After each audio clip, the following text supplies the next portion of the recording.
admittedly, it has its issues. Hang It on, does we're not doing an deal intro. well. We're stop talking about your boom arm for a second. All right. We're watching Star Trek Labyrinths and Lagrange Point. There we go. Intro's done. Continue. Yeah, I was just saying that it doesn't handle heavy microphones very well. So like the microphone I have, if you like lean it too far, the arm just wants to go whoop, and falls over. Yeah, this one sits attaches to the edge of the desk. So Yeah, mine too. nice. But I'm saying like it's got like friction joints, and you can tighten them, but you can't like lock them. You can tighten them, but you can't lock them. So then once you pull it past a certain point, the weight of the microphone is enough to make it just flop over. This is a very light microphone for the weight of it. They take 1.5 kilograms, most of them, and the mic is 200 grams. I made a mistake of buying like the heaviest microphone, and then so anyway, how about that Star Trek Discovery? I love this episode a lot. The one that we're going into, the Labyrinths, with the very fancy library. Yep. Which is a real place. That's not CG. You can go there. Yep, it's very true. Where is it again? I love Reese getting to command in this episode. It's great. Oh, it's in Toronto. I'm not going to Canada. The most of the film is like Toronto is like a 5-hour drive from where I am. Let me get the directions. That's 120 St. George Street, Toronto. How long would it take me to get there? It'd take me probably 12 hours to get there. Let's see, Google Maps. 120 what? 120 what? Wait. Hang on, Google Maps is being weird. 120 what drive, Toronto? 120 St. George Street. Oh God, it's Brantford, Ontario? Is it Brantford, Ontario, or is it Toronto, Ontario? Toronto.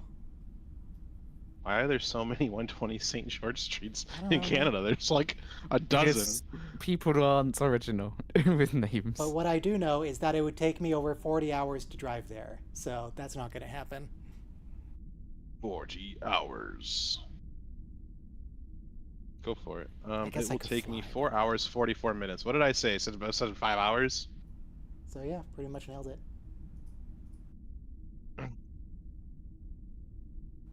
Pretty much nailed it.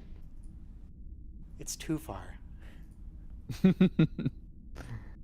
I'd take a visit up to Canada for a day. It's nice. Canada is a nice place.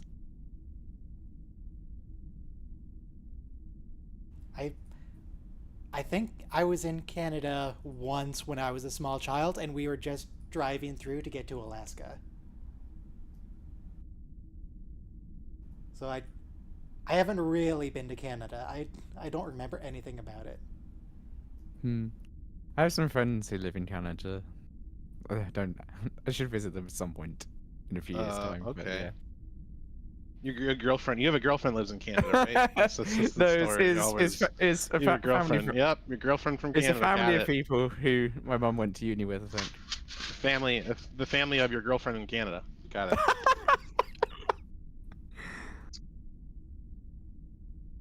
That's like that big joke here in the United States. Is some I know. Some kid that doesn't have a girlfriend. He's like, my girlfriend's from Canada. Okay, sure. Speaking of girlfriends, there's literally the joke in the most recent episode of Skeleton Crew. I haven't watched it, but they mentioned Canada. Canada is not that, but there's literally a joke that people have made about the episode of the character gets a girlfriend from a different planet. My girlfriend's on Hoth. Oh yeah, sure. Girlfriend on Hoth. Is it Tauntaun? Boy, I thought they smelled bad on the outside. Skeleton Crew. I was expecting it to be more like Prodigy in feel. Like Prodigy is very, very much a kid's show. And it's more like Lower Decks. No, Skeleton Crew's. Well, one, it's not animated, but it also feels more for adults. It's still a kid show, but it's not like as extremely of a kid show as Prodigy. It's really good. Recommend. I mean, Prodigy season 2 started pushing the line on that a little bit. 3, 2, 1, play. I didn't finish season 2 of Prodigy. Oh, it was really good. I got to the part where Camila Al-Jamil was having a duel, and then the day was over and I had to go to bed and I never picked it up again. It is quite good though. It's possibly No, not Camila. Sorry, Tahani. Episodes. It was Tahani that was having a duel. Oh yeah, they mind melded with a piece of metal. Right. Yes. That was weird. Yeah. It was... Well, one time Spock mind melded with a piece of silicon. Yeah. I still want to get rid of all of the magic in Star Trek. Yeah. You want to get rid of mind melds and telepathy and stuff? Yes. And it never happened. We made it up. Empathic abilities. What's your Esper level, Ryan? I hate you so much. I mean, empaths is a theoretical possible thing, but it's just they stretch it to beyond. I mean, no. It's hypothetically possible. I'm not saying that it's hypothetically possible if you have a species like the 10C who literally emit sense of their feelings. Well, yeah, but that's not telepathic. That's biochemical.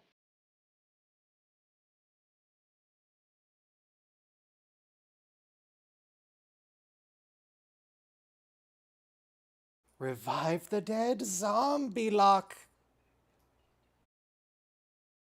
I'm surprised they ended up not actually bringing him back. Star Trek loves reviving the dead. But they went this time. No, it's just going to rebuild his body, and it won't be him. He's going to have to reset. It won't be the same. Sorry, resurrections for Federation citizens only. True. Actually, only Starfleet, not even Federation citizens, just Starfleet.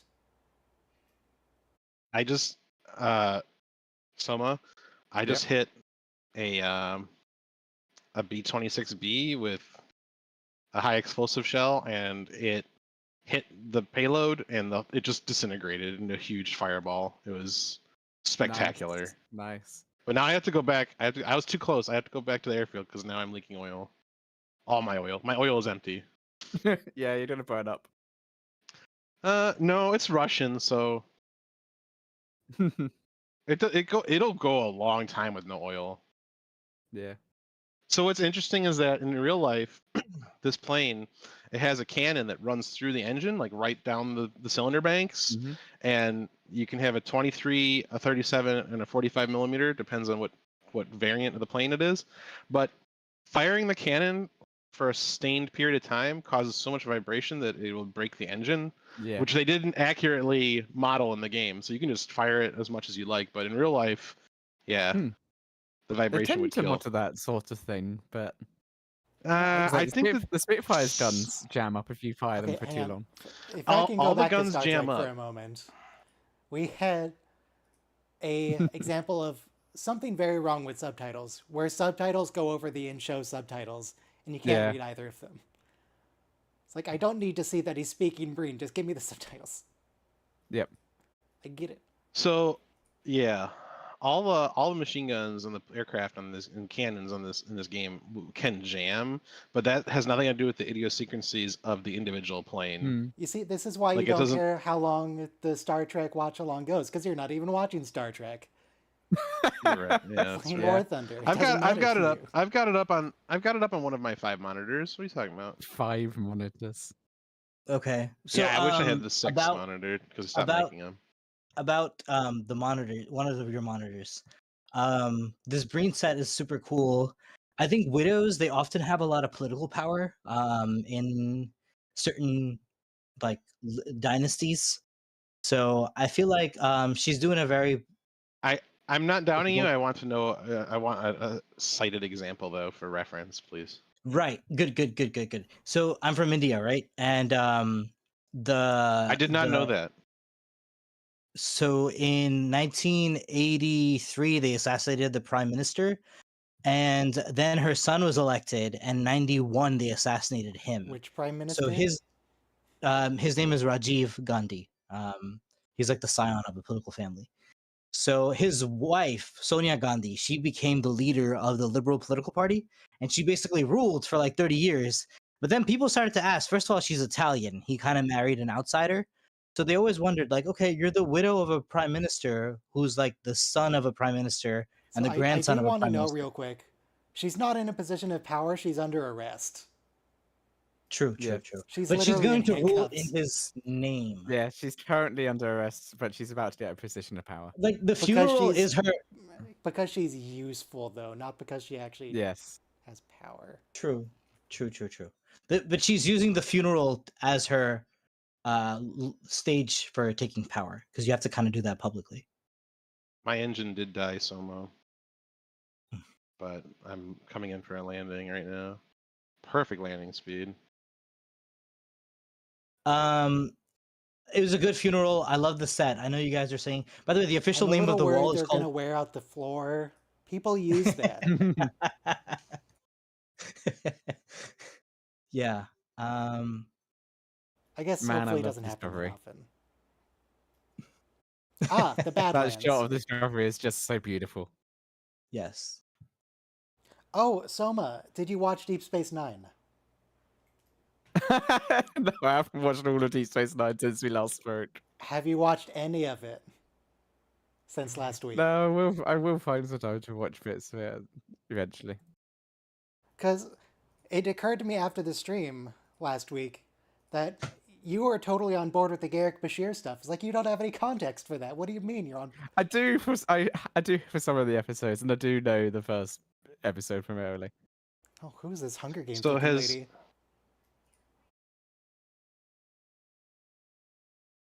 Has anybody tried the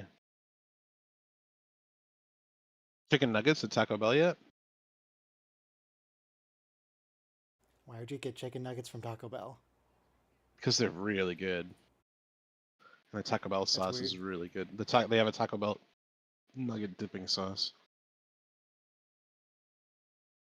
They look a little sus. Like, I don't know why they look a little sus, but they're delicious. You know, that sort of beacon in the background behind the archive lady looks a lot like the flute probe from TNG.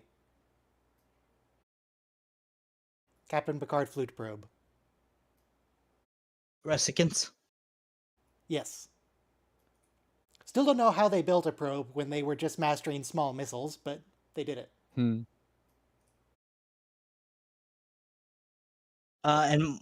they obviously had like mind control or mind memories at a very advanced level. Oh, yeah. So just because they're not super technologically advanced in one aspect doesn't mean that they aren't way more advanced than another. So it's true. Different civilizations could develop technology, different types of technology independently from each other at different rates, and like it doesn't have to be based on our civilization. You know what I mean? Yes, that is very true. Though Star Trek does take that view that there's this very linear progress of technology. Very much the civilization style of inventing computers before you invent pottery. Yeah. In the incredible first season episode of Next Generation, Code of Honor, there's a civilization that seems to be very unadvanced in certain aspects, but they are able to produce a vaccine that the Federation cannot. In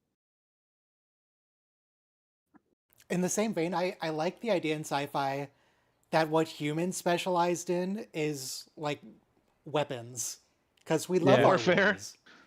Yeah. So we show up to space like 5,000 years later than everybody else, and we're matching the current military power in the quadrant. Yep. It's like, Jesus, what's wrong with these people? True. I don't know if you've ever... Sorry. Go ahead. I do like how they use the toast with your momentum on it, because in space, obviously, your momentum just remains, so you'll be able to fly indefinitely. Oh, and this shot here is very reminiscent of when they went to the future. They just flipped it 180 degrees. You know, I would say science is what led to our, Federation progress and all that. But when you think about it, like even in our situation, right, the U.S. military's scientific funding has ripple effects throughout our economy. The internet, of course, was DARPA, defense research projects, and cell phones, GPS. Like the military made GPS public domain basically, but before then it was used. Well, they gave the public a shitty version of GPS, but yeah. Yeah, and so but without it though, like well, they the whole deliberately limit what is allowed publicly, because otherwise anyone could build a missile. Yeah, okay, but what I'm the saying is militaries though, of other nations. You can triangulate your position pretty good. Okay, thanks to within 3 meters. Can I want to point one thing out. China has claimed that they can use GPS signals to detect stealth aircraft because the stealth aircraft reflect the GPS signal. So like they can actually see, oh look, there's like a hole in the GPS signal. Okay, let's see him prove it.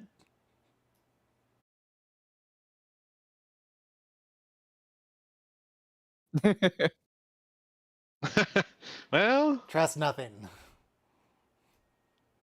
I thought it was trust but verify. I thought it was hear all, trust nothing. Rule of acquisition 190. It's the only one. Trust is earned, not given away, as Warfare Klingon said once, which is pretty good. It's like friendship. Oh, so I was gonna say, in Warhammer 40k, there's a species called the Tau, and I'm not clear exactly what they are. I think there's some type of aquatic species that builds like mech suits, basically. Like there's some type of amphibian or something. Anyway, but they're really good with like bioengineering. In the lore, they capture a dreadnought. So I don't know if you're familiar with the Space Marine dreadnoughts, but basically, if a Space Marine is wounded to the point where like he can't be a Space Marine anymore, sometimes they'll honor them by putting them in a sarcophagus, and then they are put into a dreadnought. It's basically like a mech, right, permanently, and they are put to sleep except for being let loose in battle or sharing knowledge to the chapter. So like they're in a perpetual state of like nightmarish limbo, and then they wake up every few hundred years to StarCraft 2. They wake up every few hundred years to like murder or to share knowledge. So the Tau, that species that I was talking about, they capture one, and then they realize that it's 10,000 years old, which is older than their entire civilization. They're like, we're fighting things that are older than our whole civilization. I haven't thought about the Tau. Some religious consequences as well. I just remember the Tau as the race that I mained in Dawn of War 1 when I was like 8. I don't know when Dawn of War came out. The Tau.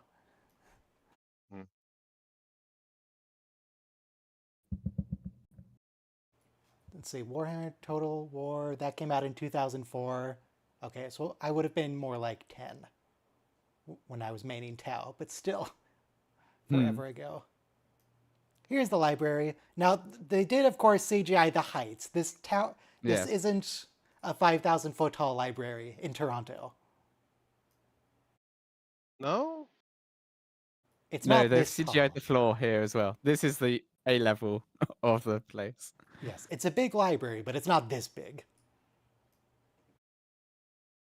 What about that library in, was it Ireland that they used Why for only 2 episodes today?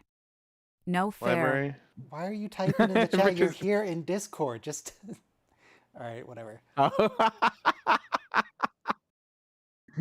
2 episodes today because 3 episodes with the last one being an hour and a half is too much. Jeez. And also next time we can do a lot of Prodigy. The dungeon. Love that reference. I heard that oubliettes are like they weren't really a thing. Like people mischaracterized like a waste disposal system. It's highly debated. Well, it's debatable about it for sure.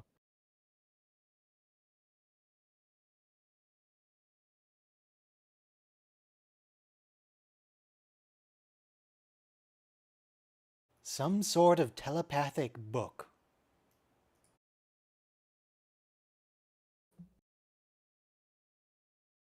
It should just be the Necronomicon. That'd been sweet. Klato Varatai The Necromancy of Thay.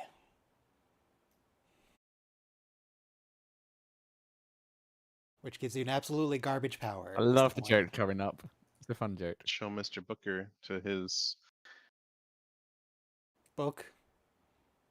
It's a Sports Illustrated swimsuit edition. It's just like, I don't know. He would be reading about cats. Come on. Cats. Yeah, that's true. The music. Cat facts is the complete collection of cat facts. Did you know that Felis catus is their taxonomic nomenclature? And they're endothermic quadrupeds carnivorous by nature?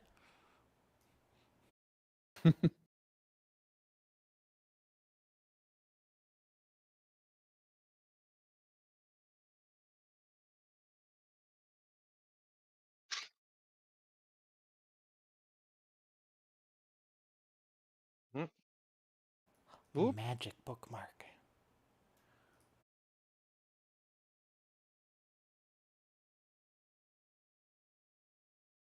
Is this it? Yep.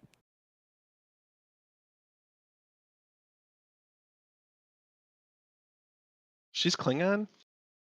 Is she? No, it's a different. I thought she was supposed to be. I thought she was supposed to be Klingon. She's got pretty straight teeth. Her name's Nyrel, I think. Let me look her up. And you cannot comprehend. I nonetheless consider you a true and tried friend.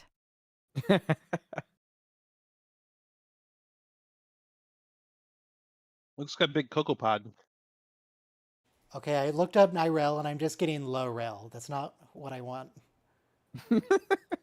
Yes, Lorella's a Klingon. Let me try looking up Star Trek Librarian Lady.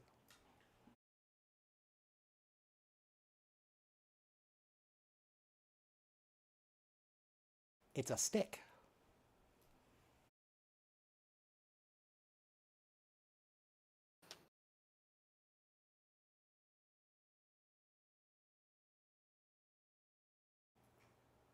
So she is an Ephrodsian, which does not... Oh, her name's Hyrel, not Lyra. Okay. Ephrodsian. I don't know who the Ephrodsians are. Oh, remember in, I think it was Star Trek 6, the Federation president with the Fu Manchu mustache? Yeah. She's one of them. Red Foreman? Yes. Clarence Spottiger? She's one of those people.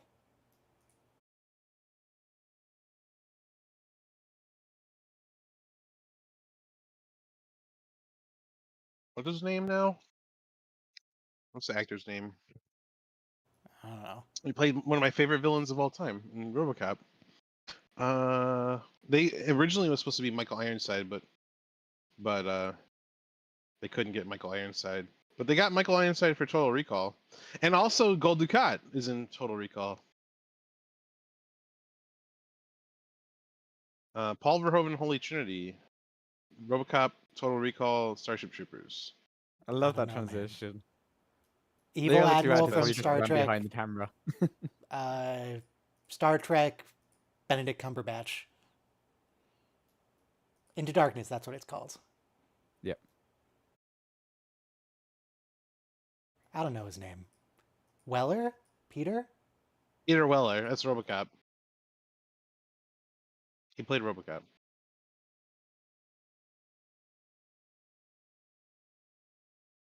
I find it really suspect when I'm like 6 kilometers away, Soma, and someone with an anti-air hits my tail off in the first shot. Like just the first shot they take at my plane. I find that really suspect. Maybe you should get good. Yeah. Have you tried Evasive Pattern Alpha 3? It's the first shot they take, and there isn't even a tracer on it. I don't know that it's coming. Sounds like a skill issue. I'm a bomber. I'm at like 1,200 meters. Like, I don't. Yeah. Yeah, it's a skill issue. You got it.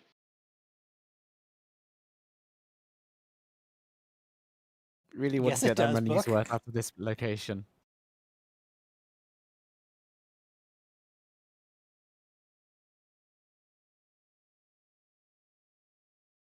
We didn't want to hire another actor for this role. Yeah. But also, it should have been a very big indicator to her that the test is literally all about Book.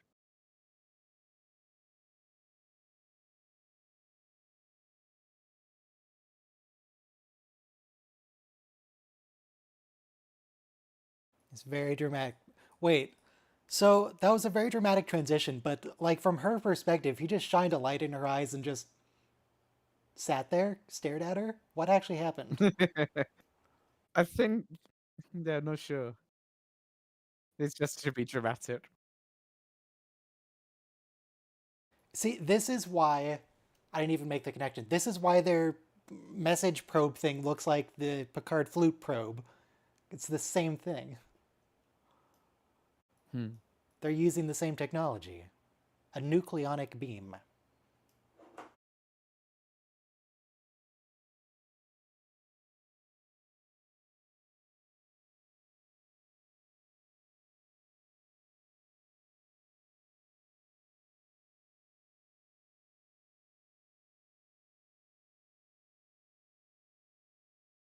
Well, you can actually.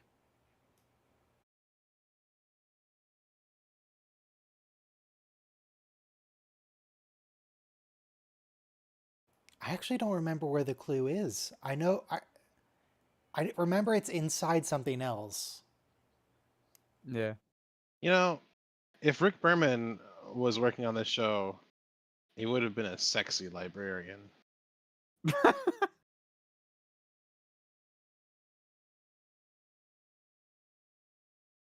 you think Rick Berman's chilled out these days? Has he evolved with the times?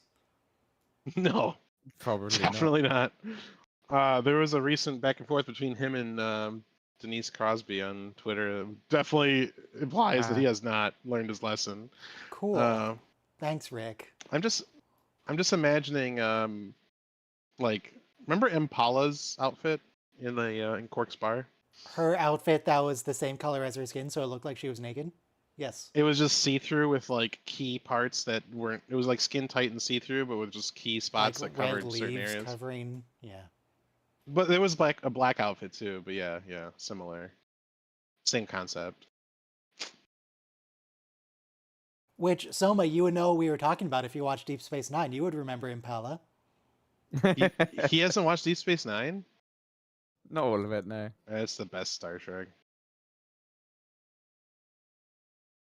I mean, just for. Oh, she's right. The clue is hidden in a book. Yes. You see, I can do the joke too, Star Trek.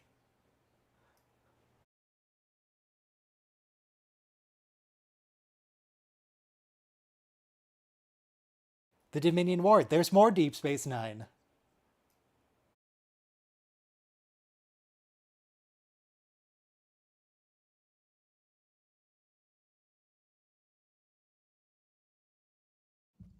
Okay, Michael, that is very obviously not the correct answer.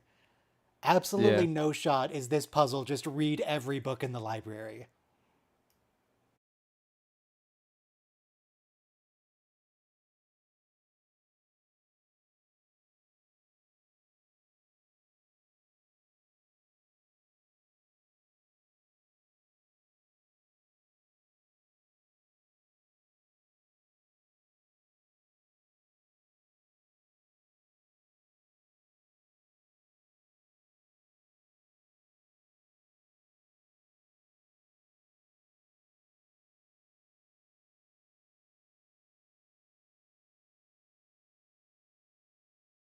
Is that also Rayner's plan? Is he just reading every book in the library?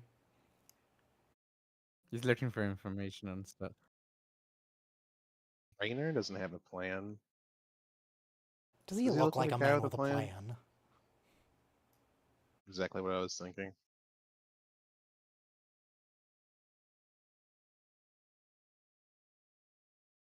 Well, just tell him no, lady. Hi, Rel. Just tell them you're busy doing maintenance. Come back tomorrow. Come on.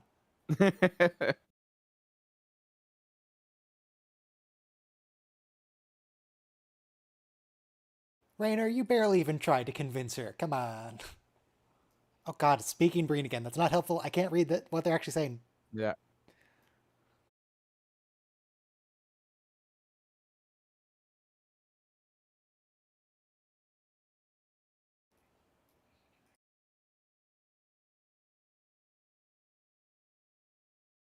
Why is this guy such a grumpy Gus?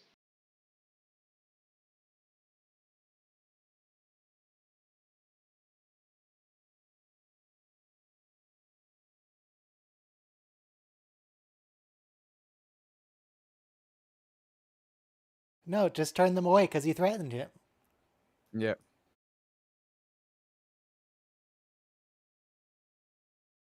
Yeah, sorry, no, bye.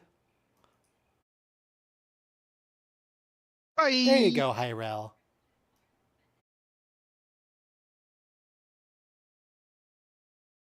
Alright, good job, Hyrule. One thing that the showrunners are good at, I'll give them, is digging up like obscure things to just put in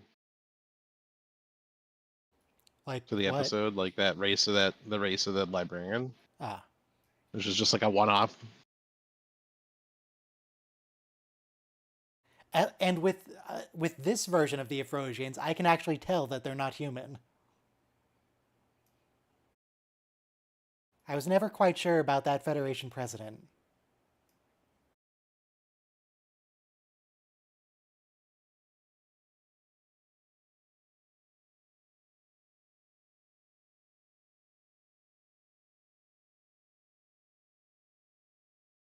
Yeah, so about that whole widows being respected and honored and having power. I mean, he doesn't respect anyone. What do you mean? He's all in for the Scion. He loves the Scion. Some of his best friends are Scions. Toyota Scion? Scion TC?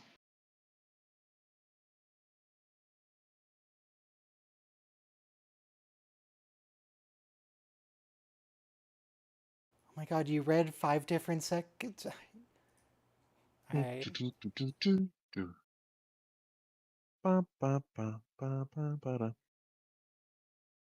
Just talk to him. Yep. Just talk to him, man. Be nice. Oh, this is the not book. Correct. This This is her.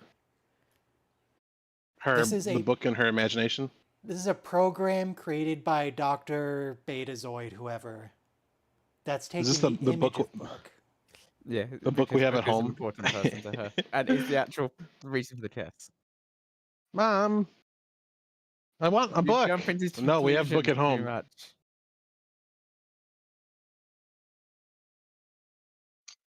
Jumping to conclusions. That's a great game.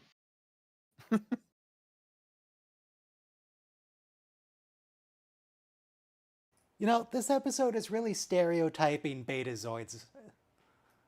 It's just... We meet one more Betazoid, and once again, they're a counselor. They're not even a counselor. They just really like counseling as a hobby.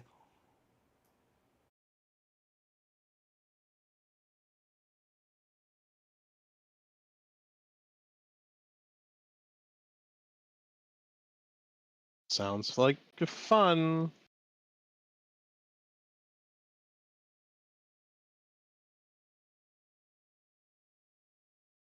Michael, this isn't a real library. This is your imagination.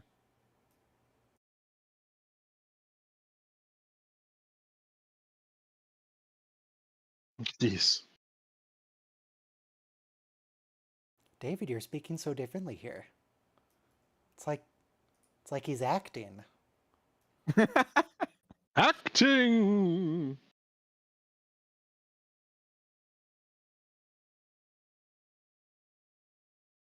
Talaxian hairstyle. Talaxian hairstyles are all bad. Klaxon hairstyles that were lost in the what was the type of weapon? Thermobaric something? It was a nuke. No, it was better than a nuke. It was a metaphor for a nuke. Okay. I don't remember what it was called. It was Someone in something chat, long find and out. complicated. Hey Mark, do you Love remember this episode. the metaphor for the nuke in Voyager? What was that called? Metreon Cascade. Oh well, let's see. That's definitely correct now that you say it. But let's see if he remembers. My memory, much like a well-oiled stagecoach, carries all. The Omega Directive, a potent atomic sprite dance, was Voyager's metaphor for the atomic scare, dear friend. No, that's a different metaphor, Mark.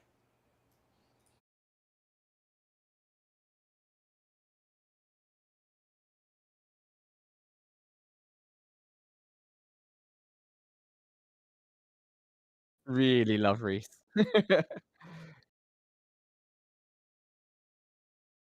It reminds me a bit of when Sulu took command in 2009. Yeah. Yeah, true.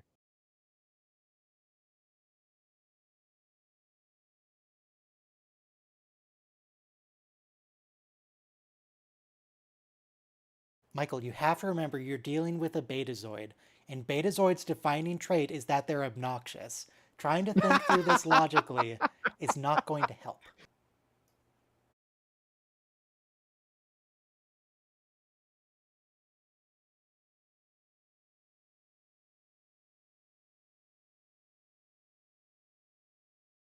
I also feel bad for the actual library here. They're going to have to vacuum up so much sand. True. I guess the set crew probably does that. Yeah.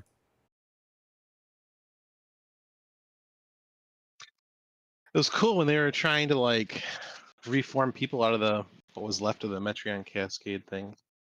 It was horrifying. What season was that? What season was that? I think that was season 1. That was awesome. What do you mean it was horrifying? I mean, yeah, it was horrifying. Well, they were like merging ghosts out of the ether, and they were screaming. Yeah, it's pretty sweet.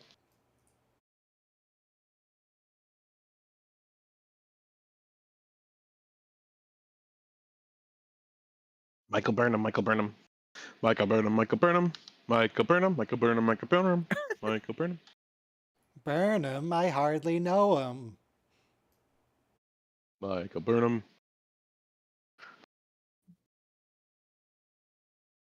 I want a supercut of just all the Michael Burnhams from the entire series. There's just Michael Burnham, Michael Burnham, Michael Burnham, Michael Burnham. Every character saying Michael Burnham. Oh, come on, I'll pay you.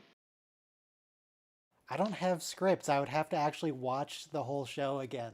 I thought you had the text. I have everything pre-reboot.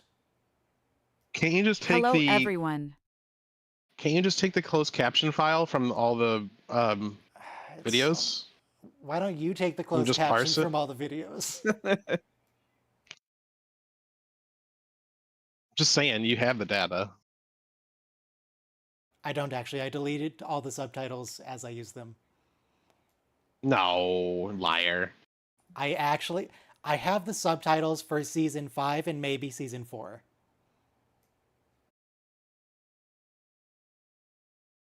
I don't keep them after the stream.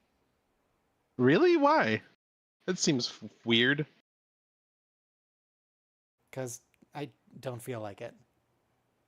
I have to, for the previous seasons... It takes up like 100 kilobytes for a whole season. What? It's not about size. It's about a clean-looking folder. Yeah, I've heard that before. Yeah. It's always about size.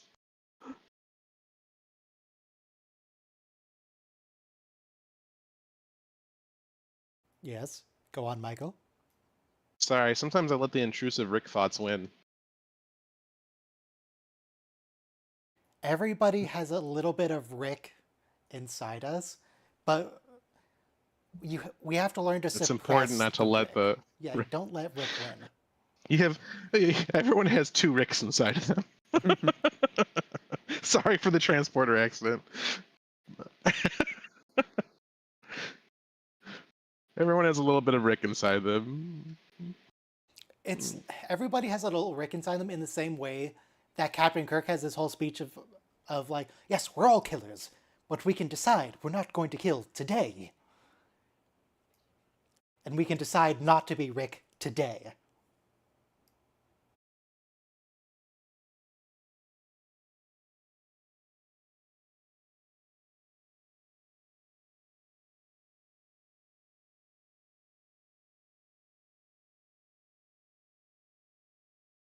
You didn't lose him, Michael, to be clear. You broke up with him. Yeah. Yeah. He wanted to keep going. This is all on you. Maybe she broke up with him first because she thought he was going to break up with her, so she wanted to make the first strike. You know, like it's like the Vulcan hello. The best defense is a good offense, right? It worked for the Vulcans, yeah.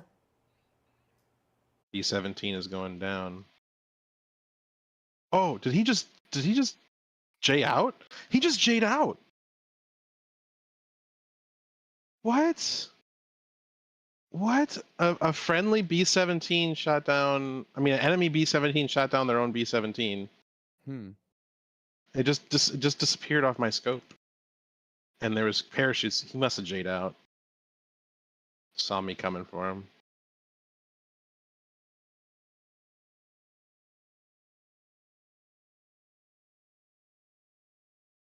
What if we launched a torpedo at it? What if we asked them politely to stop?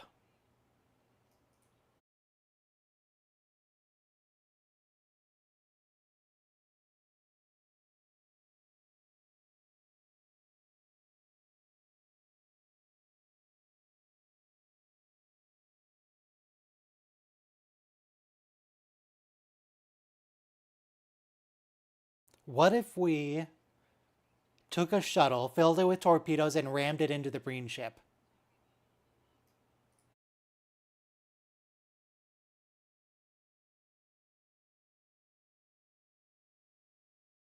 Oh, there's another. You mentioned before you like how they pull out old obscure references. Hesperia is... Soma, you wouldn't know this. It's from Deep Space Nine. That's one of the resort planets that Bashir takes a shuttle to, which always is a bad idea.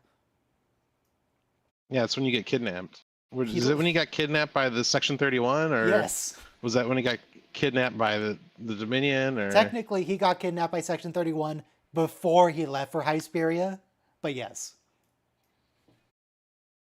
before he boarded the shuttle.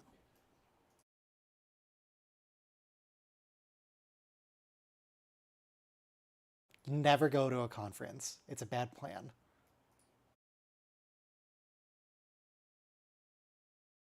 Oh, you guys are going to damage all the books. But the conferences are where you get turned into Manchurian candidates. You're never going to get to a conference because you're going to get kidnapped on the way. Right. But what if you want to be a Manchurian candidate? I don't even know what that means. That's a movie, right? Manchurian candidate was what they turned Geordi into. The Romulans turned Geordi into, like, you've been brainwashed, programmed to do a task to be activated, and you don't know it. Agent. Well, yes, but a sleeper agent who doesn't know they're a sleeper agent. A Denzel Washington. A Manchurian candidate.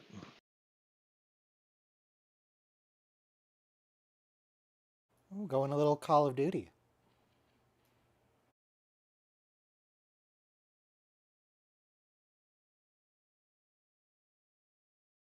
Oh my God, Rainer, you can't just call them that. So Manchurian Candidate was a remake of a 1962 movie? Every 40 years they just remake everything and nobody knows, nobody realizes.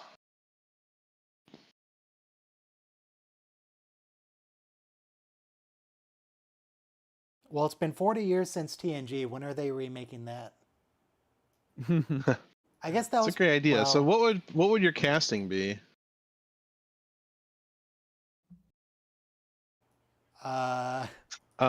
We could have I don't watch Jason that much Statham media as Captain Picard. Outside of Star Trek, so I don't really know most of the celebrities anymore, most of the actors. Jason Statham as Captain Picard, and he would rock the action jacket all the time. Isn't he from the Cars movie? The driving. Jason Statham, Transporter. Is Transporter. He Fast and Furious? I don't know if he got into the later Fast and Furious movies or not. Okay.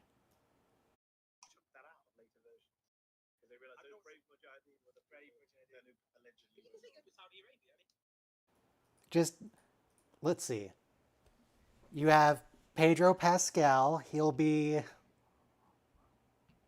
I don't know. He can be Captain Picard. That's fine.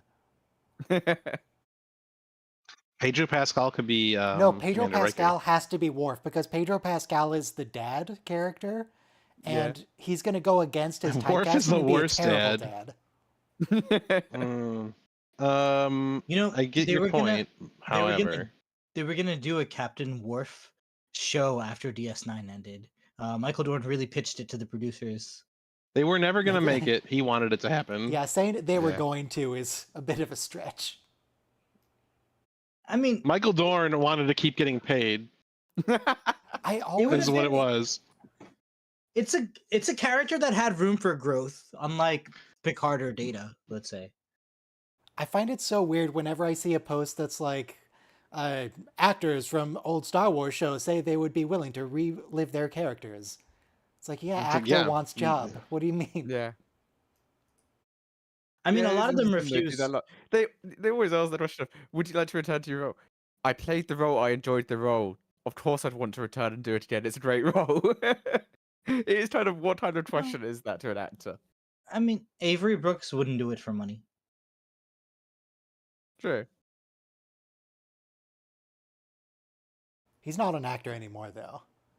He's retired. He's been retired for a long time. Who? Avery Brooks? So is Kelly Blaylock. Yeah. He's retired from acting for a long time. He looks rough. Even right after Deep Space Nine, he looked rough. I don't know what happened. Like, Deep Space Nine wrapped, and his health went to crap. You know, and so did what's his name? It did Gold Dukat. 16-hour days take a toll. Marco always looked like that. He just was under so much makeup. What show is this? His voice got way more gravelly. This is the second to last episode of Star Trek Discovery, Season 5, Episode 8, Labyrinths. Bloody beta. So labyrinth is a Greek word.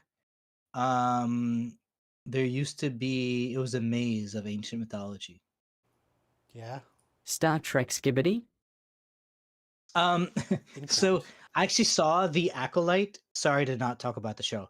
I liked it a lot. The production value, the sets, even the plot and the actors. I thought everybody did a good job.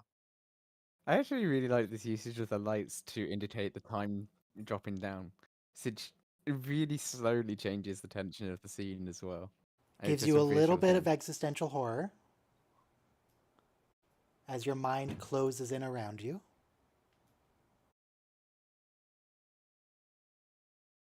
It's very dramatic.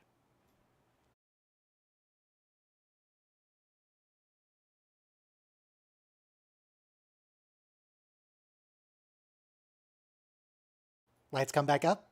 Yes. Yep. Very dramatic.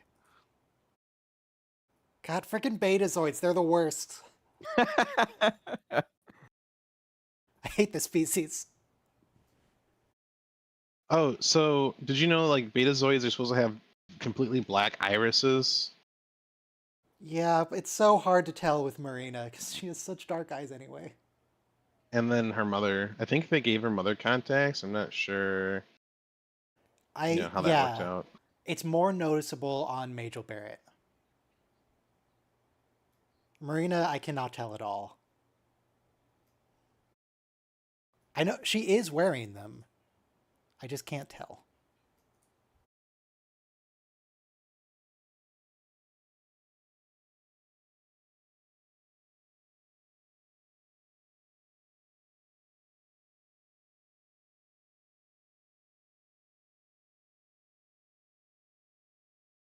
Ah, yes, it's in a crystal. Yeah, Hyrel's not going to be happy about this.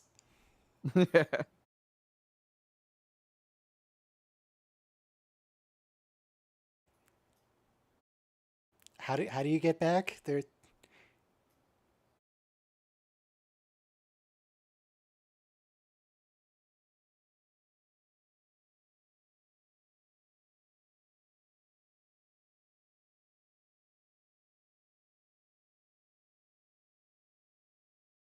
All right, we did it. It was super easy.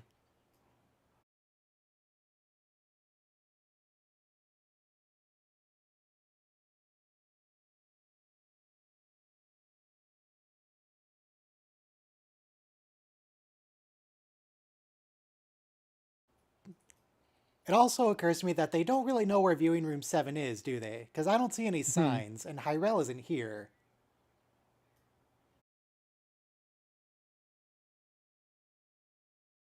It's enough! No, just take it with you. All right. Yeah. You gonna leave that for Hyrel to clean up? That's so mean. Wow. So much dramatic action to be transported right before the bullets hit the wall. You know what other show they do that in? Deep Space Nine. Yeah. And lots of other shit ones as well. It's very common. I really love the Badlands here, because not for nothing, Voyager Season 1 was a whole different era of like computer graphics than the stuff we have today. So the eddies, you know, the eddies of like Voyager were so amazing for the time, but Just circle around and look like you're in awe of the pylons. And then in DS9 we have the Badlands as the home of the Maquis planet. Did you know that, Soma? All the Maquis got slaughtered. The Clue. Yeah. Are we in a what's that novel? The young adult mystery novel Nancy for girls. Drew? Nancy Drew, yeah. I feel like we're in a Nancy Drew novel. We've got the Clue. We have the Clue. I was thinking of Destroy Blue's us. Clues, but yeah, that too. I was thinking Agatha Christie. Hardy Boys as well. Hardy Boys, yep. Yeah. Well, anyway. Also, don't they make a Nancy Drew video game like one a year? There's so many of them now.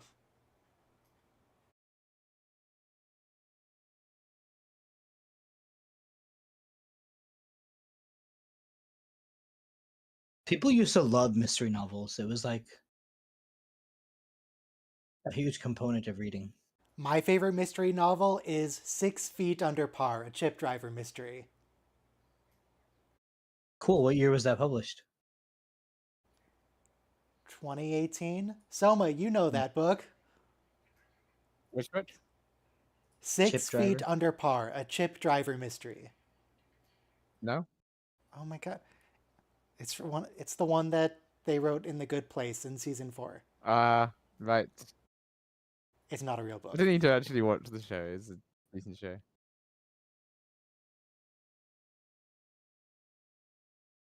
No, that's the opposite of their saying, Primark. The needs of the many outweigh the needs of the few. There's no way the DS9 Breen had better outfits than these Breen do. Like, the plumbing pipe is really well laced on both sides. Yeah, but I did like how the DS9 Breen, it wasn't so obvious that it's just a guy. He had like a square blocky head. This guy has like a soccer ball stitch on his helmet. This guy the Breen here just look like humans in a suit. The Breen in DS9 do too a little, but not as much. The Breen in DS9 have snouts. I like the snout. Yeah. Also, you know, they didn't use subtitles for the most part. They just used like Wei-Yun's acting. What? Like when you do the translated R2D2. Yeah. Their dialogue is whatever the people around them say it was. Yeah. Or Chewbacca half the time too.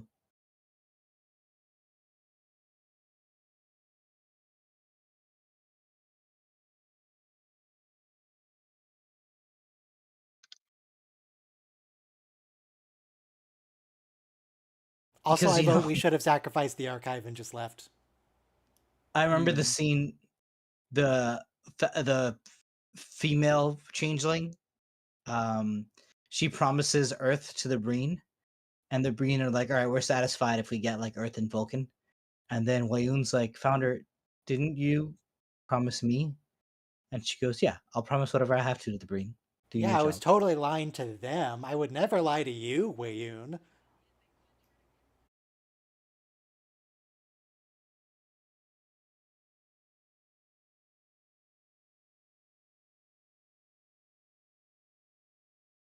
Prepare to fire, he said.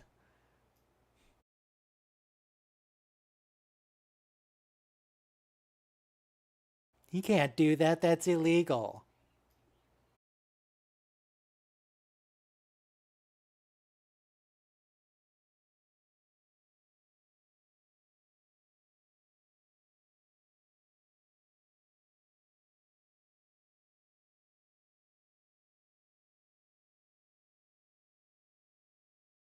You know, every time there's a battle in Star Trek, there's always somebody reporting which decks are damaged.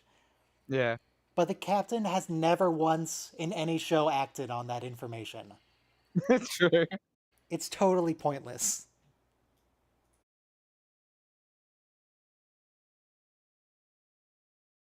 I love the smoky effects that they're doing when they teleport out of there.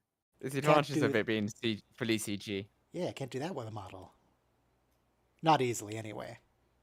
Yeah. Can't do it with the model. Cook it. Particle effects. Sure you can. Pyrotechnics.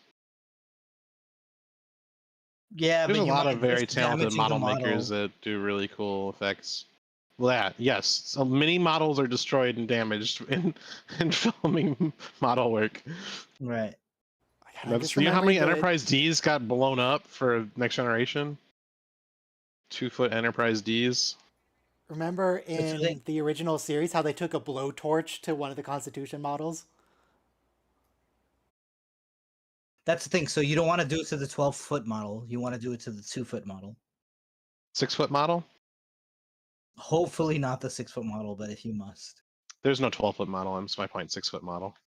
Oh, okay. They had a 6-foot model, they had a 3-foot model, and they had a 2-foot model for wide shots. Wow, no way. The 3-foot model was more accurate, screen accurate to like the interior sets of the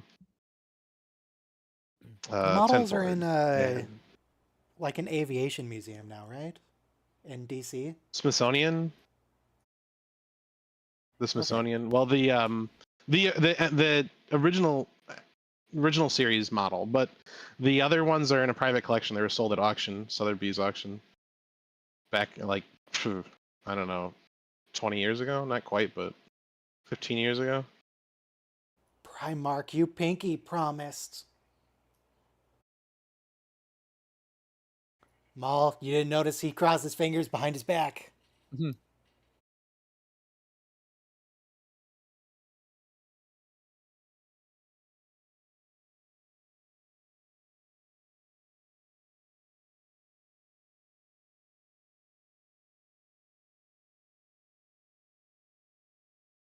So that's the thing, you know, when you want to marry royalty, think it's fun being a princess, but then you get caught up in the succession disputes.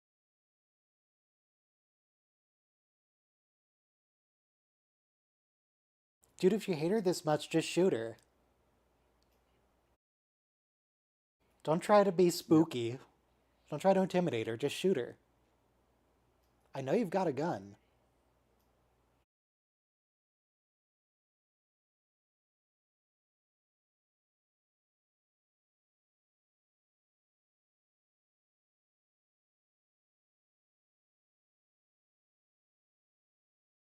Yeah, gross humans.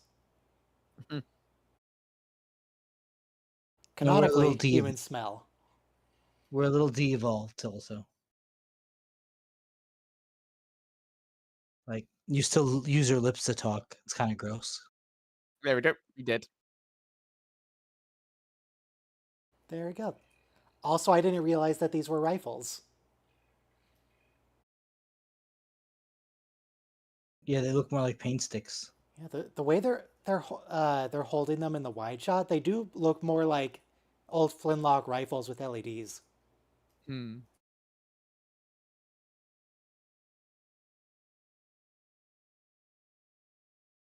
See,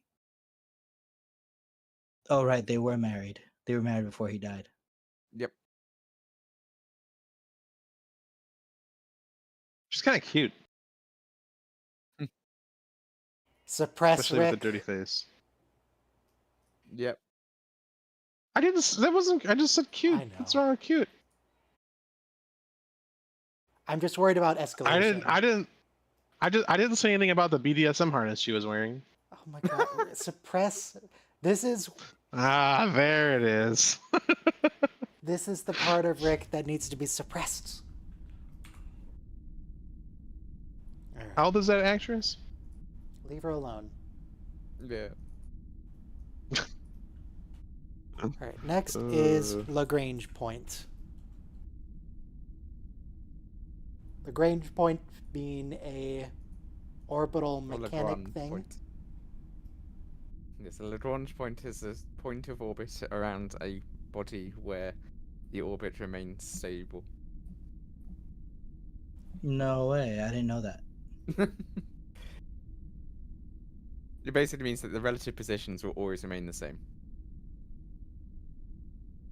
You just park a ship there or a station, and if technically a Lagrange point is just a point, so in practical terms you're going to have to nudge it occasionally, but in theory you can just park a station there and it's good.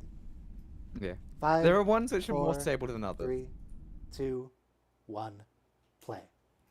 For example, She's 35. Earth's sun has 6 Lagrange points. Earth, you said, has 6? The Earth-Sun system has 6, I think. Oh, okay. Don't remember the exact number off the top of my head, but it's around 5 or 6, something like that. There's 2, one between us and the sun, and one on the other side of Earth to the sun. There's one on the other. There's 2 points in our orbit itself that are stable, and there's 2 more somewhere else. I think. Okay, L4 and L5 are stable. Yeah. Oh, subtitles. Those are important.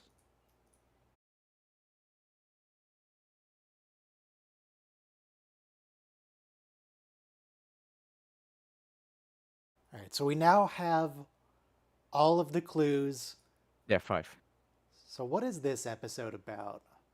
This is about the final space station at the center of a supermassive black hole that has the secret. Yes, so we find it, and then to revive life. There's the issues around that happen in this episode. I remember there's a magic door. Colonel Sanders. That they beam aboard. Colonel Sanders' recipe of 11 original herbs and spices.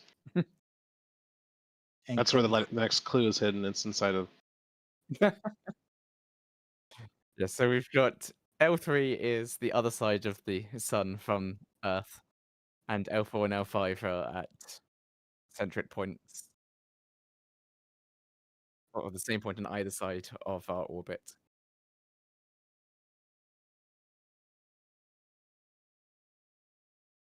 Still on the Earth side of the sun.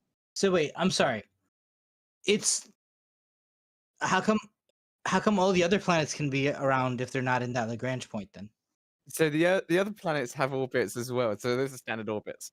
A Lagrange point is due to the way gravity works. Is you can have something in that position orbiting at the same rate as Earth, and it remains stable in that orbit. Okay, and it's orbiting the sun still, or it's orbiting? Yes, it's orbiting the sun. Okay. So, for example, if you're talking about the Lagrange point exactly 180 degrees the other side of Earth, that will always be 180 degrees to the other side of Earth as it rotates around. So it's still going to have the same orbital velocity as Earth, essentially.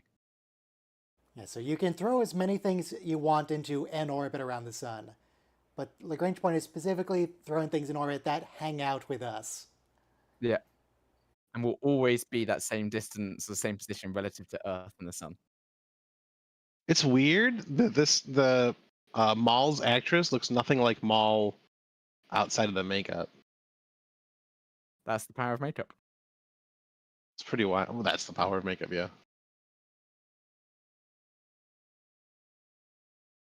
Let's see, this is Eve Harlow. Who is Eve Harlow? She's got a much wider face without the I guess haircut. Exact opposite hair color in real life.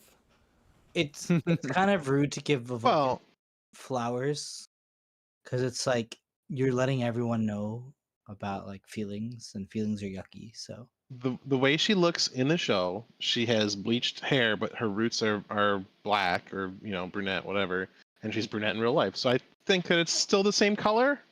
It's just she doesn't bleach her hair. Yes, another scene sitting around a long table where to discuss interstellar affairs.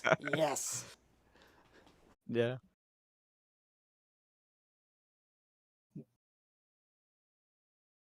Ah, yeah, sociopolitical ramifications.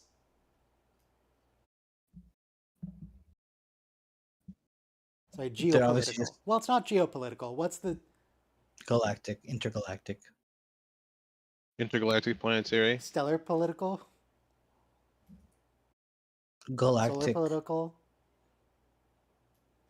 Oh yes, we also have Saru bluffing and meeting with the other Primarch. Right, the Tahal. Yeah.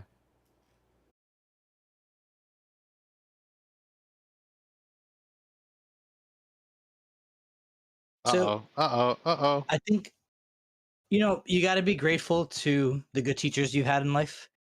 And I think my favorite English teacher, she had us read Frankenstein, which is originally in French. Mary Shelley's? Yes. Thank you. And the beginning of the Frankenstein is told by a doctor who actually met the monster at the North Pole. And he says, like, at the end of the novel, the account, I'll tell you about the secret to life, in which we brought back the monster to life, from like a body's cobbled together from a corpse to like a full, it's alive, right? So, and obviously he dies at the end of the book. So my teacher, she, high school teacher, she pointed out to us, obviously the author doesn't know the secret to life. That's why the narrator is saying, we'll tell you at the end what the secret to life is. So I feel like they do this. What you're telling me is Mary Shelley invented clickbait. Yeah. Yeah. Stick around to the end of the video where I'll tell you. Here too, it's like, oh, the literal power of creation sent to us by the preservers, and we'll tell you in the last episode whether we're going to use it or not. Also, are we all on the same page that if we find a galactic power of creation, that needs to be destroyed, right? Immediately. Yes. Yeah. Yes. Yes, I will destroy it. I have just the way to destroy it. Let me take care of that. You don't need to worry a thing. Okay, I'm glad to hear it. About that. Yep, definitely believe you. Thanks, Isildur. Why should I destroy it? A source of infinite energy that needs to be destroyed immediately. It's a bad plan. Yeah.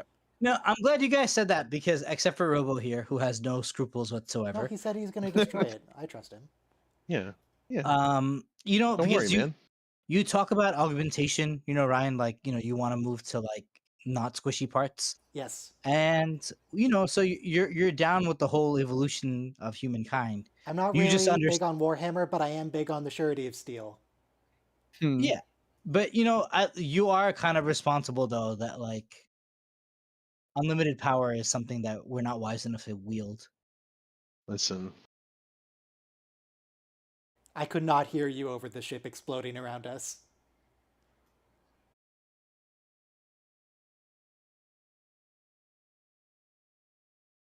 How do you survive the accretion disk of a black hole? They've got a powerful ship now. I do appreciate that the Breen are a very logical big bad in this season because they're so devastating to the Federation in Deep Space Nine that it's logical that they would keep that difference as well. How would you know? Da-da-da-da. It's like about the Breen attack on Earth. Da-da-da-da. Da-da-da-da-da-da. No, they're cleverly not having to actually render a proper black hole by just blowing out the exposure on the screen. Can't see anything. So, I mean, on the note though of like power of creation, we're probably at the most 3 generations away from modifying our DNA to live to like age 200. Okay, like we're at the cusp, right? We're probably going to be the last people to die at like 90. Okay, so I don't know. Star Trek is just pointing us. We're gonna have to wrestle with all these questions. How much, DNA genetic modification is too much genetic modification?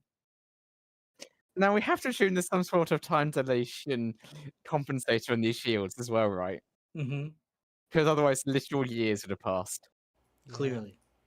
I do have a complaint about these black holes. In Yes. the actual black disk, you can see stars behind it like it's an actual hole. Yeah, they made it translucent, right?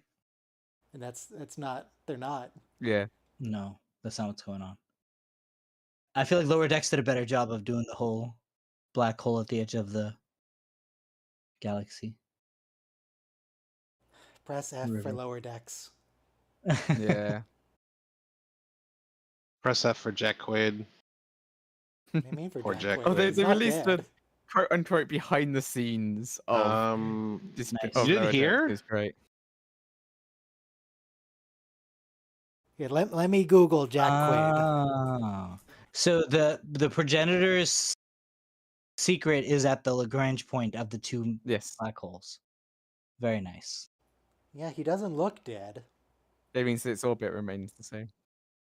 Rest in peace. As we have 2 gravitational bodies. Clearly.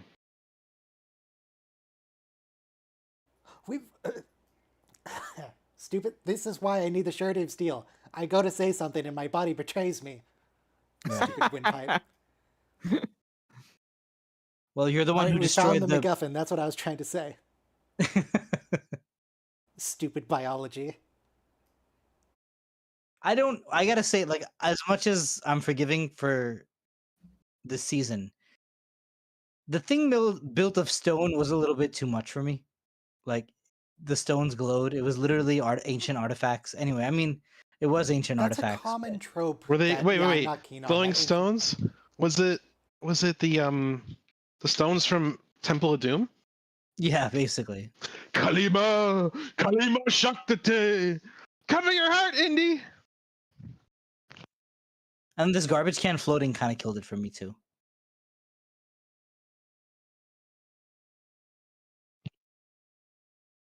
Oh, that CG is a little wonky. It's like Enterprise level.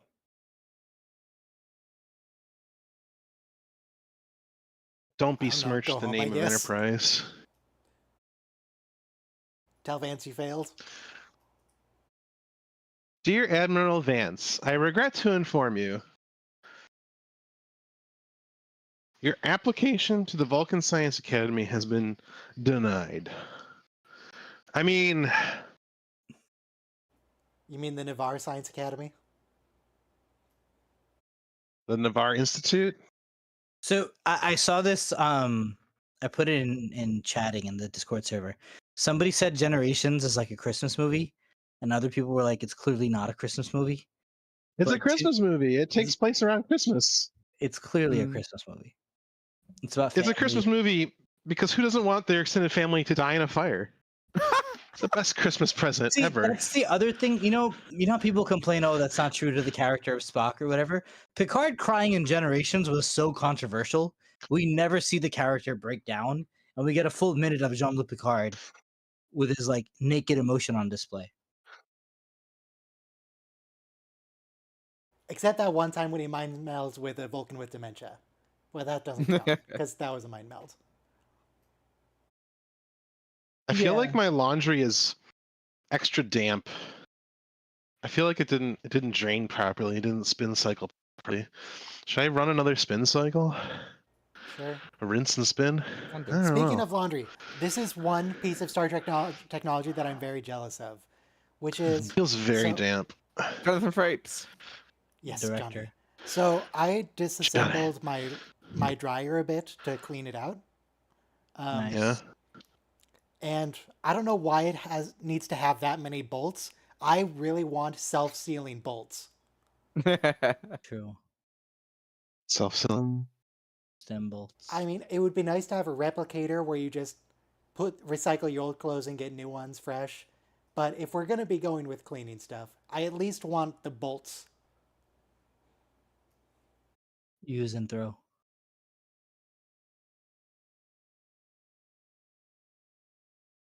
Yeah, we end up with a simple child's puzzle at the end. It's very video gamey in that the secret to infinite power is hidden in this puzzle cube from Walmart. Love the reference. I don't know. That's I feel not a like reference, that's my own original joke.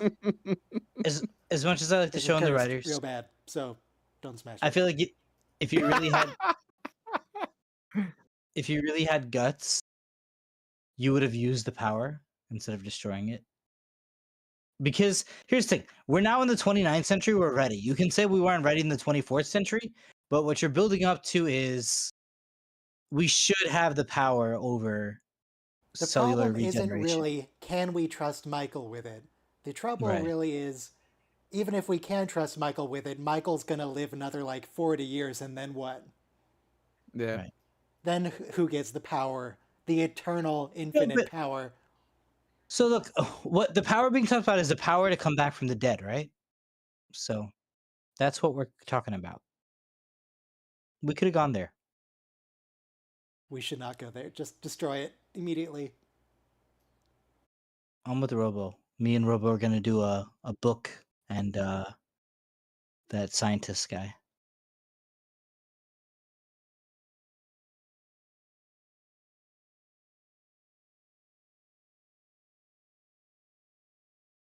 Like, I don't know, whatever. I mean, between genetic engineering, we are going to hack life pretty soon. How hard could it possibly be to hack the brain? You hacked Starfleet encryption. Yeah. Why can I hear myself? What's going on? Robo. I can hear myself through your mic. Wait. Okay, you fixed it. Good. Nice.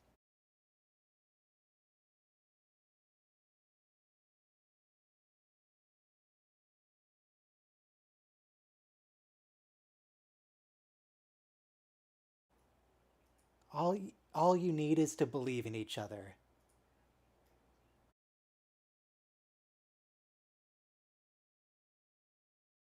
That's where we get two fairly prominent neurodivergent characters now. Hello? Reese is Oh my gosh. Welcome back. All right. So I heard my name at some point. My headset, I got to like the limit of the range, and sometimes when you go to the limit of the range, it like crashes the headset and the dongle, and you have to do like a hokey pokey dance, turning them on and off until they resynchronize. So I'm back. Okay. But I heard you say my name. Is this a question? I said specific? your name because I could hear my voice through you. You were echoing everybody's talk. But It was that's because probably it the was, because when I turned the headphone off, or when I disconnected the dongle, it was like, oh, you definitely want to switch to your monitor speaker and your webcam microphone, right? Okay. No. So what is this quarantine field? Because how It's do a field you for have a quarantine. force field for interdimensional stuff Because all the force fields we've seen in Star Trek are for the same dimension. Well, it's just I mean, in they case just put it there out are so they could any use it. bacteria from the black hole. Right. That's what I'm saying. It doesn't make sense. How do you have a technology for a force field over something you never met before? This thing probably is pretty radioactive, though. Yeah. Very. I mean, even if it wasn't before, it probably is now. Probably picked up a lot of particles of all sorts of things. Yeah, all Yeah, those stars that have been Yeah, no, sipped let's like put a it back in the straw. quarantine field, actually. This is a bet plan. Don't touch it. You know, so in Judaism, there's a thing called a temple in Jerusalem, and it was destroyed in about the year 70 AD by the Romans. But before, you would have to bring like a goat and sacrifice it once a year at the temple in Jerusalem, and that was like a really important thing. So there's an outer courtyard, there's an inner courtyard, and in the center room of the temple, it's called the Holy of Holies. Only the high priest can step in there once a year, because like the spirit of the god himself comes into that room, and they used to tie a rope around his leg because they're always worried, like, if he's like sucked into a black hole, basically they need to like drag him out without going inside there because he's the only one inside. So this is kind of like what the brain guy who doesn't come back reminds me of. Well, no way to know what happened to him, so I guess just go in yourself. Yep. Yeah, well, that's what you get for going inside the sacred chamber of the temple.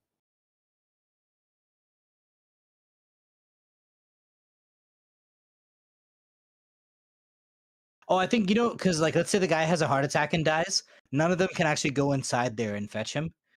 They need the rope around his leg to drag him out. Not only the black hole concern. Where are they gonna go? Isn't it a sealed room in the temple? Yeah. I mean, so he goes inside, and if he dies somehow in there, they need to drag him out with the rope. They can't go in there to fetch him. Only the high priest could go inside. Maul, maybe put that in a pocket. That feels like it's gonna come off. A nice zippered pocket. Adira's wearing whose outfit now? That's a Breen outfit because they're gonna infiltrate. Okay. I thought it was Michael Burnham's like Empire outfit. The ISS. No, they're created some Breen suits. That's it.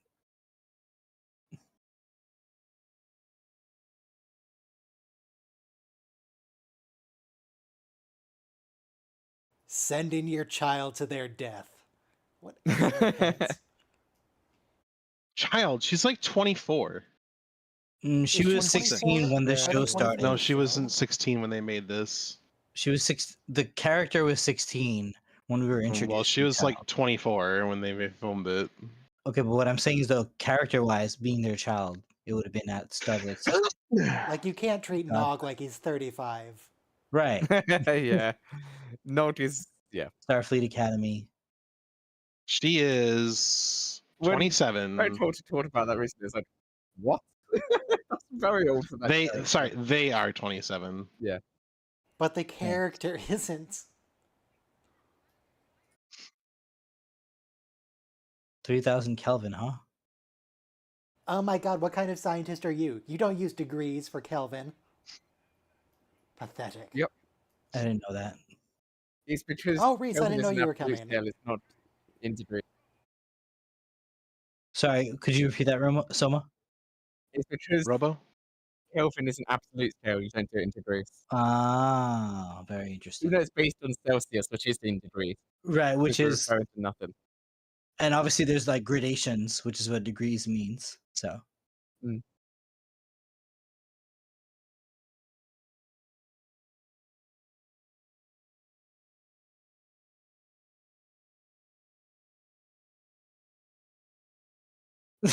That's such a great line, by the way, when you're doing something urgent. Science later, problem now. Yeah, well, if you don't have another choice, just do it and bring a gun. Yeah. Yeah. I'm always up for bringing a gun. Well, that's probably unhealthy. I usually bring too many. It's like, I bought extra guns. What am I gonna do with all these guns? Okay, so this was really well done, even though it's like really unlikely. But obviously, it's almost like we're watching a Mission Impossible movie here, and it's like, are they gonna figure it out? How That we have come? no. How come Michael has an internal green filter, but Mhm. no one else on the team does? Okay. She has the officer uniform. So she's got more information on her readout. Okay, they figured out how to translate. They did it. Because in, Deep Space Nine, which is a really good show that everyone should watch, like they could talk through the filter, but it wasn't Breen. Oh, Frakes. We don't Really? need those triple ones, Frakes. We don't need triple Frakes? We had a shot with the 3 characters in it at the same time. Oh, okay. We don't need to get fancy. This is Star Trek. This isn't. It's the final Hollywood. episode. You get to show your pizzazz. Speaking of having 3 characters in frame, one thing I really liked about old Star Trek when it was 4x3 is because it's 4x3, everybody has to stand really uncomfortably close together. True. Like they're chest to chest, practically touching. It's just the Enterprise D is basically like a 4x3 like aspect ratio, and the Enterprise E is clearly designed for a more widescreen. That's why they made the bridge wider for Generations, and they added those 2 stations inside, was because they had a larger format for the, And something else for movie film. lighting, there was way more fluorescent lighting on the TNG bridge. And also the exterior ship scene, which I think was partly Patrick Stewart, they had to change the deflector from being blue to being yellow because they needed to film on a blue screen. And having a big glowing blue disc in the middle of the shot was not going to work. So if you look at early promotional material for First Contact, you'll see that the Enterprise E has a blue deflector, and then it gets that like yellow orange antique looking thing. The incandescent later. color. Yeah. It's got like that like bronze structure and then the yellow glow, right? Oof. So Saru's using his position to help the discovery. Yes. He's to go in and speak with them on behalf of the Federation. Turning Tarina's words against her. It's like, no, we can't let our feelings for each other jeopardize the mission. I need to go on this dangerous assignment. It's like, fine. I mean, he is the best person for the mission.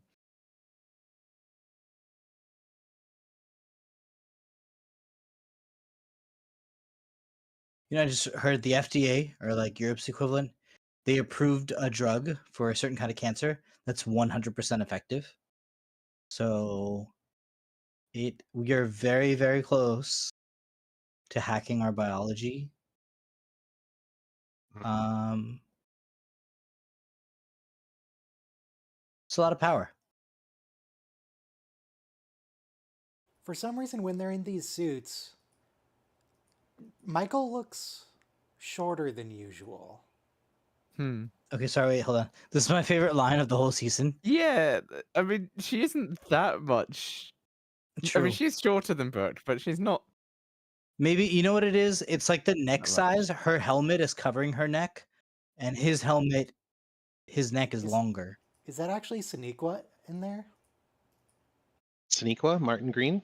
Yeah, possibly. Is that actually her in the suit, or is that just some rando? No, it is her in the suit, I would assume. I don't think they would. Sonequa Martin Green? Yes. There's only Michael one Burnham on the show. Do you know another Sonequa? Probably. I'm sure there's more than one. I know Sonequa Shaniqua. right? I don't know another Sonequa. I don't know any other Oscar-winning Sonequas now. She won an Oscar? Emmy, sorry. I'm like, for what? What was she in? I don't know. She won an Emmy? For what?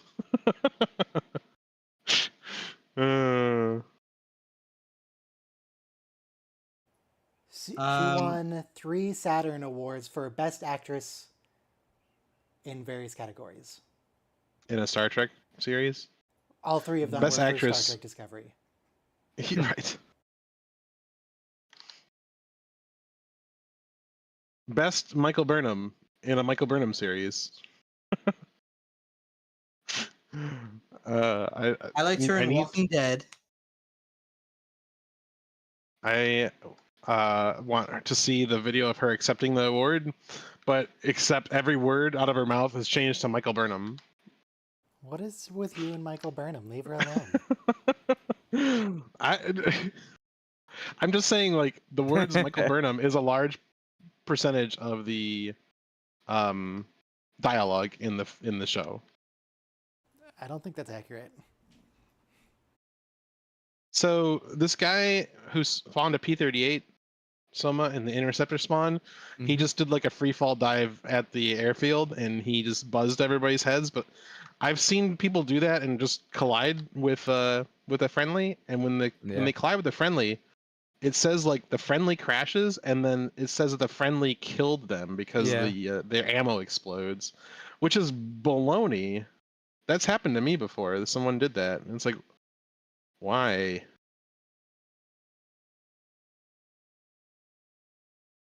So I was gonna say, a couple of minutes ago we had the best line I think of the season for me, just because I had a obscure major, and I liked the anthropology part of being a religion major. It was really good reading that early stuff. I just realized something important. Linus started Discovery as an ensign. Now he's a lieutenant. Good job, Linus.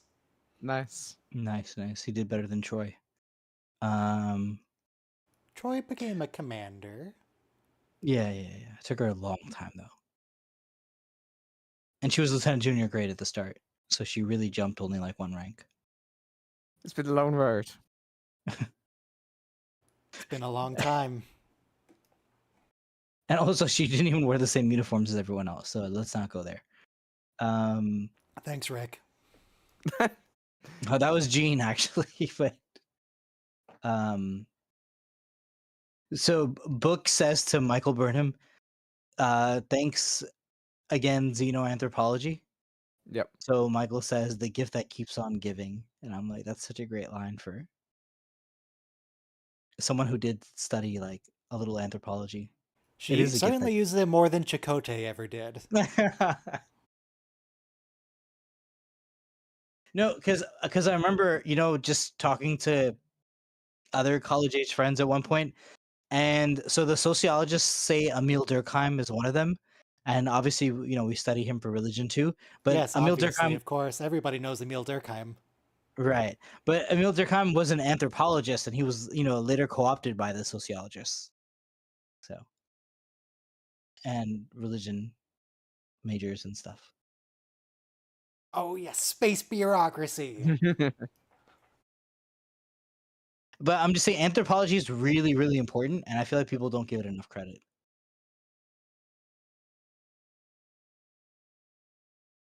It ties in with a lot, like archaeology and.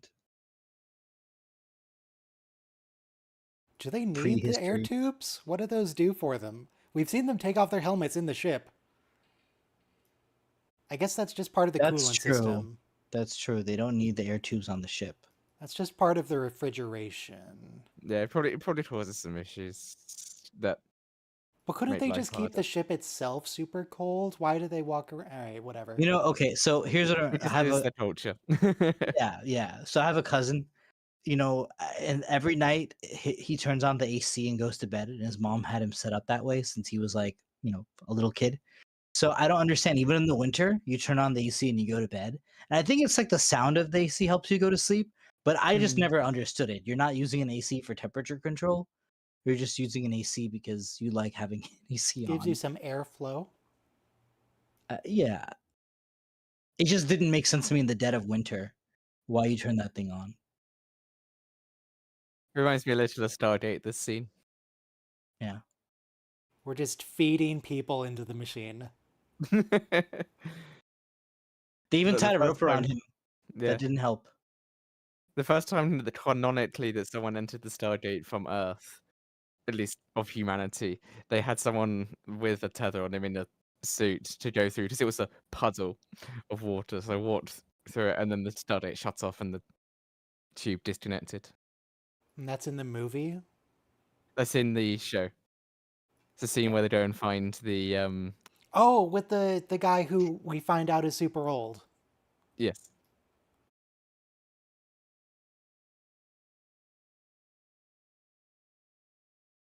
I like the scene. There's a lot of good suspense. Yep. Although the villains are a little too stupid here. Like, Book, why are you hitting on the brain? What the heck? oh, this part is cute because The oil bath? you know, like he's gonna be start making that with Breen soon. If only dating were this easy. ew. Can we ask Mark Twain if he has any dating tips? For mud baths. Dating no Hey, with Mark, Breen. can you give me a dating So tip? easy. He's gonna tell us about like looking at the sediment surrounding the One must court a artifact. lady with the tenderness of a southern twilight and the chivalry of a Mississippi riverboat captain. Maintain an unwavering gaze, like a Stare at her. humpback whale focused Stare on her its down. distant destination. Faint heart never won fair lady. Remember that. Okay, so be tender and chivalrous and stare at her and be confident. I feel like And one of bold. those is different, but I can't. What's think of that the other DS? What's I that? have conflicting directives. What's that DS9 episode? The die is cast or bold, like the. There's something else with the one. bold. The Those die are is different cast as bold. episodes. They're completely Sorry, different sorry. episodes. The bravest or the bold. Okay, but what actually happens in the one you're trying to describe?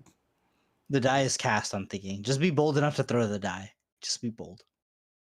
The die is cast is the one where being bold really massively backfired because that was where the Romulans and the Cardassians tried to invade the Dominion and immediately got destroyed. Okay. And then fortune favors the bold. That's the one where they retake the station. Okay. Well, technically, That's it's the one just before they retake the station because it ends with favor the bold, and yeah. Okay. Thanks. Good knowledge of your titles. Favor the Bold and Sacrifice of Angels, which is that two-parter where they retake. That's one that I rewatch occasionally because it's really good. No, that is the best arc. You know, when the Klingons invade the Arcana system and they're just like, they rip up the Khitomer Treaty. The show's really reached a great point, you know, at storytelling.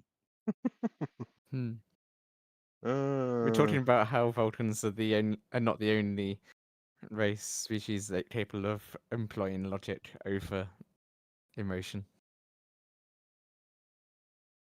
in show. Yeah. They kind of are, though. Everybody else is kind of willy-nilly. Well, they can Trina, apply if you logic could when stop they wish calling to. everyone else dumb, that'd be great.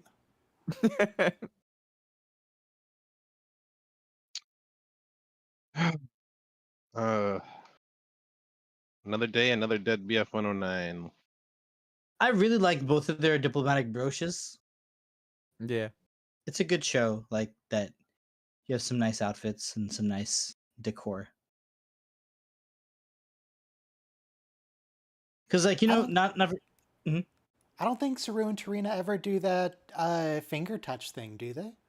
They're actually like hugging and kissing each other. What is this? Yeah.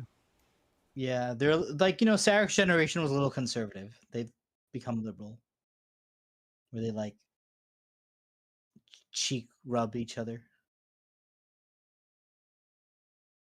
I guess it's a relatively recent development because like Tuvok did that too. Yeah.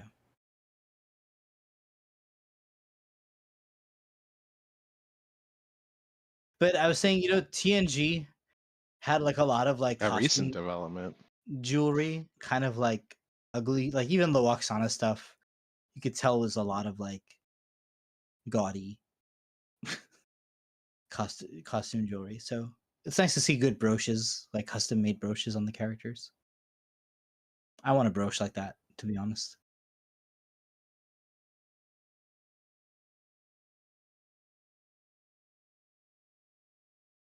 Maybe a brooch of a fountain pen.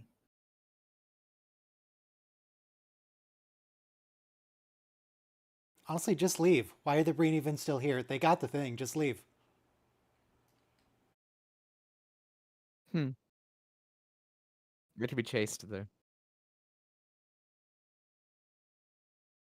So Scion's a really interesting word. You know, you gotta one thing. You know, like I recommend everyone watch Star Trek. It improves your vocabulary quite a bit. Scion, of course, is generally considered an overpowered origin in Stellaris. So like the scion of a family is like it's like a future successor, but he's also like, assuming he's a he, would be like dashing and handsome and Hey, Mark, intelligent. define the word scion. Also, I drove around in a Toyota Scion for like a relationship of mine. It was his car. Much like apple seeds beget apple trees, a scion is a young sprout hailing from eminent stock, a fortuitous issue of a venerable ancestral line. A fine example would be Owo, blossoming from the seeds of tradition in Star Trek. What? Discovery. She is an impressive scion of Nigerian stock. What are you talking about, Mark? That wouldn't be the prime example, but okay. I think like the way Pike would be a scion of Starfleet. Like they even say at one point, like, you're the best of us, that's why we kept you out of the war. You know, Michael actually she doesn't just have a green filter, she's got a little bit of a VHS filter with scan lines. Yeah, she does actually. Vertical scan lines actually. Usually it's Just horizontal. her. Okay, no, Sonequa is actually that short. Okay. Sonequa is super short. I think it's the neck that makes it look. She fits in your back pocket. Or maybe David's just that tall. David? David who? David Ayala, book. Yeah. Book? Yeah. His name's David.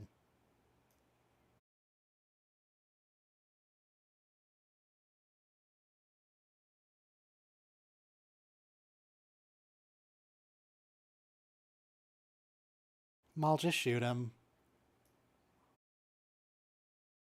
Again, this is only possible because Book and Michael Burnham are pirates together. They know about hacking systems. No, don't throw them in the brig. Kill them. Maul. The Star Trek Into Darkness has a really good thing where they beam onto like Khan's ship, but like the ship's in motion, so they like crash into it.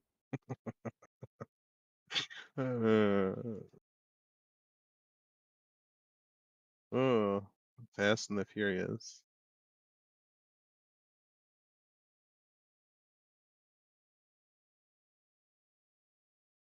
Why are you saying Fast and the Furious, Robo? Maybe because I'm scrolling through GIFs on the other screen. Okay. You see what I mean about people losing focus as That's my ADHD, dude. I mean, that's. I thought you took too much cough syrup today because you're just like Cough syrup. Just Don't randomly. drop them off somewhere. Kill them. Oh my god, Maul.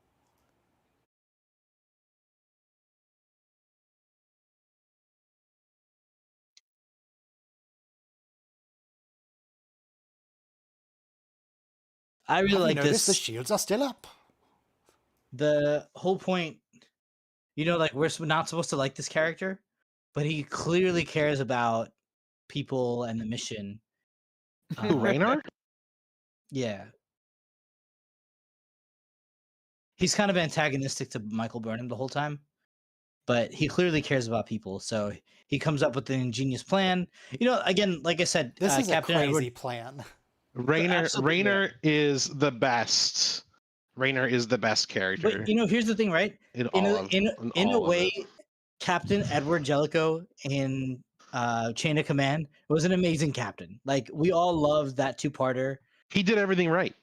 He did everything right, and Riker acted like a little punk. No. Okay, wait, hang on. Yeah. No, he did. Okay, but what I'm saying is that they do the same thing with Raynar, right?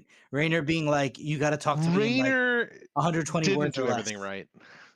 But that was by design. He comes off as abrasive, especially when we're used to like Starfleet giving everyone a pep talk all the time. You can do it. Power of math! Yay! But I'm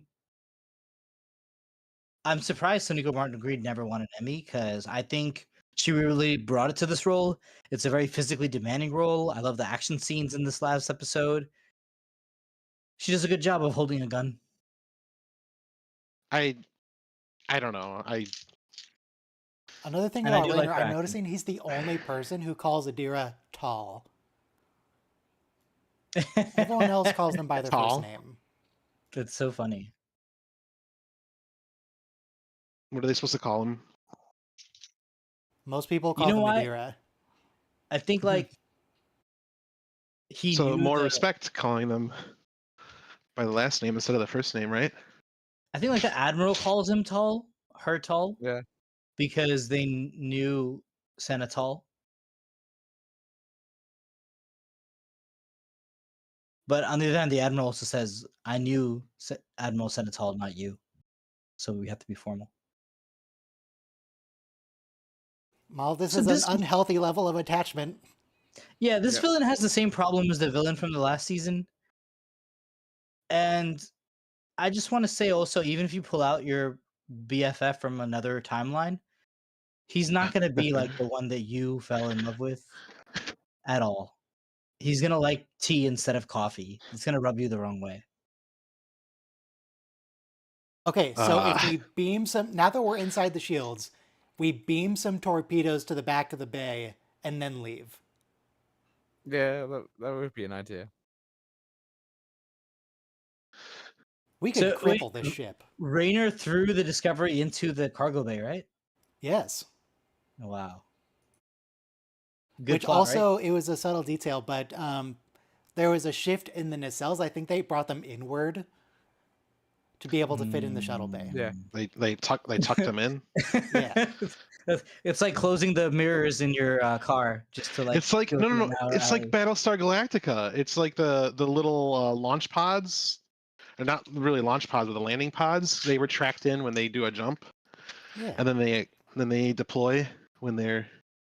Nice. Yeah, I liked that. That was a nice little detail that when you would see the wide shot of like the ship just finishes a jump and then the things deploy. That was cool. They didn't do that enough. So usually Star Wars does that, the whole cargo bay crashing in. And I just want to say the cargo bay for Discovery looks a lot like the cargo bay from the Star Trek sequels, Star Wars sequels. The JJ Which shuttle trilogy. bay? The JJ trilogy where like the Chrome Stormtrooper. That was the JJ single one-off movie. Well, I guess did he come back for Rise of Skywalker? Yeah, yes. He did the third one as well. So I don't know. You call it the bridge? Well, it's not really a trilogy. The Rian Johnson anymore in the middle. All right. Yeah. So, sandwich. Rian Johnson sandwich. We are not watching the last episode today, but next week will be life itself. Yep. I think all Ryans from here forward need to answer for Rian Johnson's abortion of The Last Jedi. The Last Jedi is a decent film, just not good in context. You're just rebel scum, Robo. Okay. I just don't get how the New Republic fell immediately. Or did it fall? It didn't. It didn't. It's just not doing anything about the First Order. Right. What's the point? Yeah. Now, to be fair, that's pretty realistic. They're too busy. They're too busy debating in committee to actually do anything about the First Order. It'd be like if we had a group of neo-Nazis like starting to gain power and Congress sat by and did nothing. Hypothetically.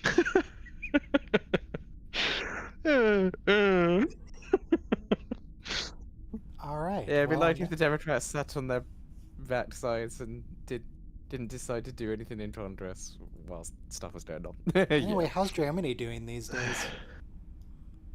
Good. I hear there's good. some Good. political parties coming up. Yeah, I think Elon Musk endorsed like basically a far right group. He specifically endorsed far right groups joining together in Germany and Italy, which oh boy, that's an interesting combination to pick, my dude. Is there a more classic combination than that? Name a more iconic duo. Yeah, name a more iconic duo. Germany and Italy. Austria-Hungary. God, we're so screwed. This era sucks. May you live in interesting times. I don't want to. I don't want to. Don't worry. I don't want it. At some point, we'll get our act together, and we'll do this like technological utopia. So don't you worry about a thing.